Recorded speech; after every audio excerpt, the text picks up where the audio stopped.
97.5 WFHR and 105.5 WIRI, your Wisconsin Rapids home for locally grown radio. Here's your Daily News Roundup.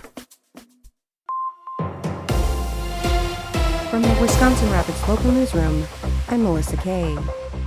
Gas prices have dropped 23.5 cents per gallon over the last week, the average price in Wisconsin on Monday landing at $4.13 per gallon.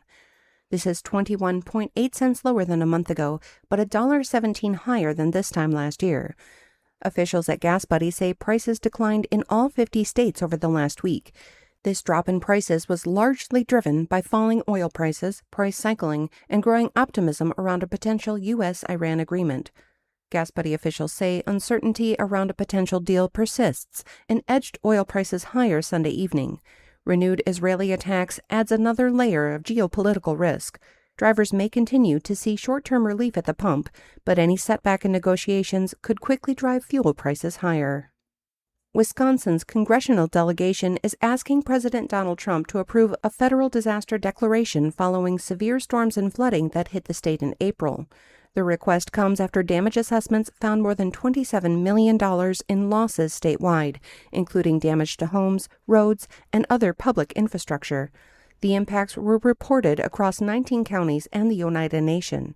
Lawmakers say many communities are facing recovery costs beyond their local resources and are urging federal assistance to help with rebuilding efforts. Governor Tony Evers submitted the disaster request last week. If approved, federal aid would help affected communities recover from the widespread storm damage. This Wednesday, Marshfield residents can recycle bulbs, batteries, household electronics, small appliances, and more. The event is from 2 to 6 p.m. on June 3rd by the Wildwood Lower Pond. Enter off Rhodus Avenue and follow the signs. Visit the city website for a full list of accepted items. Local news every hour throughout the day or on demand anytime at WFHR.com and WIRI.fm. From the Wisconsin Rapids Local Newsroom, I'm Melissa Kay. With Civic Media News, I'm Terry Miller. Wisconsin's classrooms are facing a growing crisis, and officials say the problem goes beyond just hiring. Poor retention and new graduates leaving the state are driving a teacher shortage that shows no signs of slowing down. But there may be a new solution in the works. Back in 2024, Congress approved more than $500,000 in federal funding to launch a teacher apprenticeship program right here in Wisconsin. State agencies, including the Department of Workforce Development, the Department of Public Instruction, and the Wisconsin Technical College System, teamed up with 2 universities to get the program off the ground. The idea, let aspiring teachers earn while they learn, instead of the traditional path, a short internship, a bachelor's degree, and 1 semester of student teaching. This program flips the script entirely. Apprentices work inside classrooms now in support roles while training for their teaching credentials. And a prominent voter advocacy group is taking Wisconsin to court over how absentee ballots are handled when information is missing. The League of Women Voters of Wisconsin has filed a legal challenge against the state's current law, arguing it gives individual county clerks too much power to simply reject ballots without ever notifying voters there's a problem. They're asked to a Dane County judge require all clerks to notify voters when something is missing and give those voters a chance to fix it before their ballot is thrown out. That fix-it process is known legally as curing a ballot. The case puts a spotlight on inconsistencies in how absentee ballots are processed across Wisconsin and whether voters are being treated equally, regardless of where they live.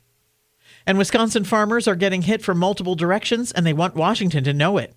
Senator Tammy Baldwin met with farmers in Janesville this week, hearing firsthand how global tariffs, rising diesel prices, and disruptions in the Strait of Hormuz are putting serious pressure on agricultural operations across the state. More news can be found at civicmedia.us. The Miz wins again. Hi, I'm Mike Clemens with Sports Baseball. The Brewers are back home at AmFam Field to host the Giants after beating the Astros yesterday in Houston 2-0. Another shutout performance by The Miz. Jacob Mizorowski. Was he as good as he was on Memorial Day? Pat Murphy. Did he have his best, most crisp stuff? No, but he gave us 7 innings and probably could have gave us a little more, but We want to be smart about everything we do there. His delivery was a little clunky. I think he'll tell you that. College baseball, the UWM Panthers play their final game tonight in a rematch against the Auburn Tigers, part of the NCAA Regionals. Auburn won in last night's game 8-1. The Wisconsin Badgers have hired a new general manager. He's 50-year-old Morocco Brown, an NFL exec who has worked for 4 different teams, most recently the Indianapolis Colts, where his GM there, Chris Ballard, a Badgers alum, served on the search committee for Wisconsin. With sports, I'm Mike Clemens. A little sunshine at times today, but overall mostly cloudy with highs in the upper 70s to near 80 this afternoon. Tonight, it'll be partly cloudy with a low dropping into the 50s. Tomorrow, sunshine with a high right around 80. I'm meteorologist Sean Cable. That's your Wisconsin Rapids News Roundup from WIRI and WFHR, locally grown radio. Find more news anytime at WFHR.com and WIRI.FM. Subscribe to this podcast on Spotify, Apple, or wherever you find your podcasts.